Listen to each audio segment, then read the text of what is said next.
un grand événement ne se suffit jamais à lui-même.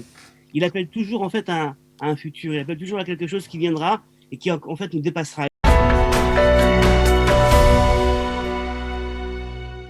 Docteur Michael Benanmon, bonjour, Boker Tov.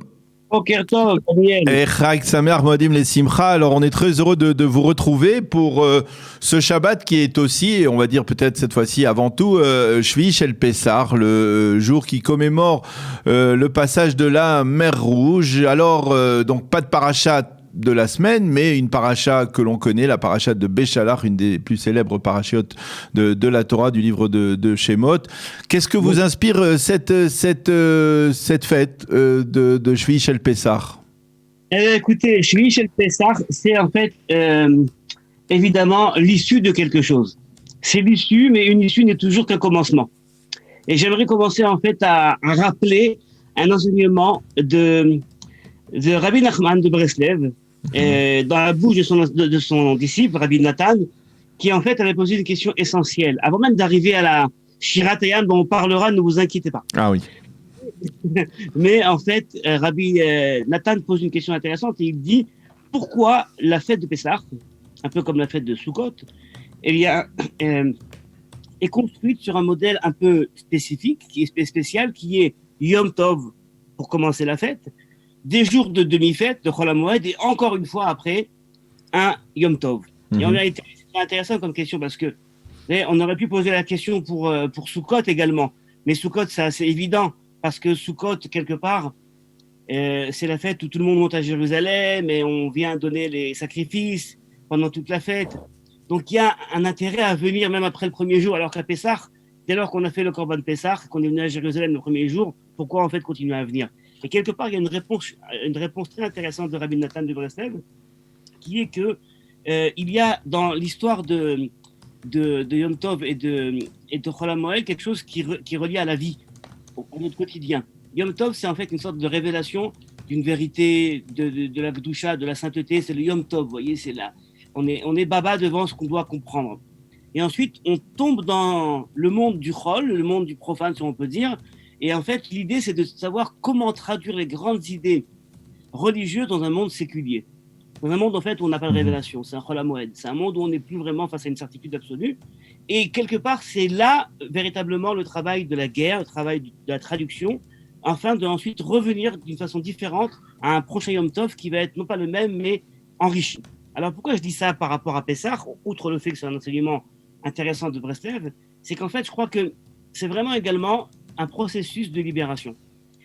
Comme on en voit justement dans la paracha de demain et dans la lecture de la Shirat Hayam. Un véritable processus de libération, c'est une capacité à s'arracher d'un milieu auquel on faisait désormais corps, avec lequel on faisait désormais corps, on était naturellement liés du fait d'une certaine aliénation, et puis on veut justement s'en libérer, et en s'en libérant, eh bien, on se rend bien compte qu'il faudra casser des idoles, il faudra développer quelque chose qui va, dans le langage des penseurs du sionisme, il ne faudra pas uniquement faire sortir les Juifs d'Égypte, mais faire sortir l'Égypte des Juifs.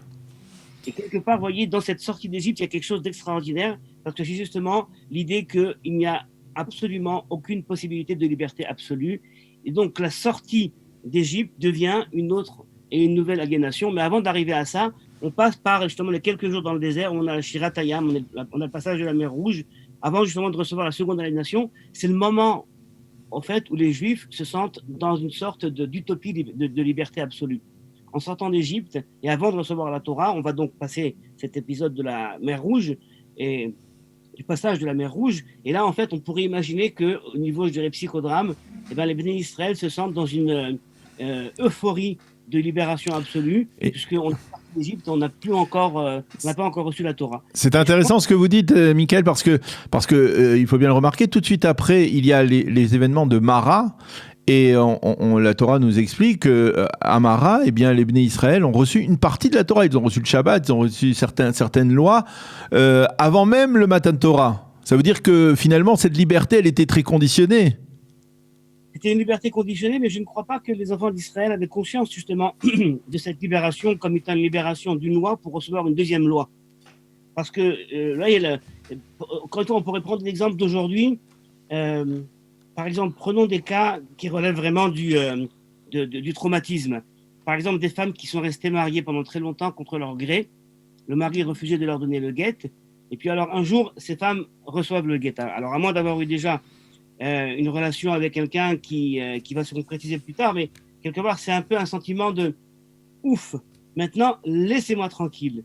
Maintenant, je ne veux plus entendre parler de mariage, de chaîne. » Vous voyez, c'est en fait une volonté de tout baser, de se sentir absolument libre. Et donc, quelque part, Mara, c'est véritablement à dose homéopathique le début, en fait, du don de la Torah. Mhm. Je crois qu'il y a quelque chose d'intéressant dans cette histoire parce que, justement, on ne peut pas arriver au don de la Torah sans arriver à Shirat Hayam, sans passer par le passage de la mer Rouge. Et ce passage de la mer Rouge, c'est à mon avis le moment où justement les Bnei Israël vont commencer à comprendre justement l'ambivalence de la liberté et ce sentiment-là de toute puissance. Puisque, rappelez-vous d'un verset qui apparaît au début de la paracha, de la Shirat Hayam, un verset qui est très intéressant, je vais vous le lire. C'est un verset en fait qui décrit le sentiment que vont vivre les Bnei Israël lorsqu'ils vont passer la mer et ensuite ils vont voir les Égyptiens morts à la surface de la mer Rouge, puisque les Égyptiens rentrent et la mer se referme sur eux et donc ensuite le corps flotte. Donc on est face à quelque chose d'assez lugubre, voyez. Et là le verset nous dit Vayar Israël, Vayosha Adonai Ba'emaouet Israël Miyad Mitzrayim. Ce jour-là, Dieu a sauvé les enfants d'Israël de la main de l'Égypte. Vayar Israël et Mitzrayim Met al Sefatayam. Les enfants d'Israël ont vu l'Égypte mort sur le bord de la mer. Un peu comme si la véritable liberté, c'est d'être convaincu que l'oppresseur a véritablement disparu. Et la volonté de voir, la nécessité de voir la mort de l'oppresseur. Parce que qui me garantit que l'oppression ne va pas continuer? Et donc, il y a quelque chose d'assez, je dirais, obsessif dans la volonté de voir ces morts. Imaginez-vous une vision comme ça, lugubre, de voir des milliers de cadavres qui flottent. Et donc, il y a quelque chose ici qui nous fait poser la question, cette Shirat Hayam, est-ce un chant de vie ou un chant de mort? Oui, c'est le paradoxe qui veut que, par exemple, on fête justement un jour férié, un Yom Tov, pour commémorer ce passage de la mer Rouge, alors que on réduit le Hallel, on le lit qu'à moitié, parce qu'on ne veut pas se réjouir de la mort des Égyptiens. Alors voilà, exactement, c'est cette idée-là donc que les sages ramènent. Maaseh Adai Tovim Bayam Vatem Omrim Shira. Eh oui, mais alors. Et c'est intéressant parce que vous savez que cette phrase qui est énoncée, qui est une sorte pourquoi cette phrase, elle n'est pas sortie au moment de la 10e plaie, de la plaie des Bechorot aussi, puisqu'il y a beaucoup de... Oui, parce qu'en fait, on voit les Égyptiens souffrir. Le peuple juif, lui, un peu comme à la fin d'une oppression horrible, eh bien, je pense souvent aux Juifs qui sortaient des camps et la volonté de voir les nazis punis. D'accord? Et donc, de dire enfin, ces gens-là vont être punis, qui vont être écrasés, qui vont être anéantis, un petit peu comme si des fois, la victime se transforme en bourreau. C'est une logique, en fait, de libération. La victime a besoin de se sentir bourreau pour se sentir libéré. En fait, ce qu'il m'a fait, je peux en fait lui faire. Et cette idée de dire, je vais les écraser, il vient être limité justement par les sages qui disent, opa, opa, opa, attention, ce sont encore des créatures du Dieu vivant, et donc on n'a pas le droit de prier pour leur mort. Quelque chose d'absolument fou. Et sachez qu'il y a dans la littérature de la recherche en Israël deux avis très intéressants, à savoir comment lire cette phrase. Un certain va dire, il faut lire cette phrase sur un ton exclamatif, et l'autre sur un ton interrogatif. C'est-à-dire, le premier dit, mes créatures sont en train de se noyer, et vous dites un chant. En gros, vous n'avez pas compris que même si une personne arrive à la plus grande des méchancetés et des cruautés, il reste encore un enfant de Dieu.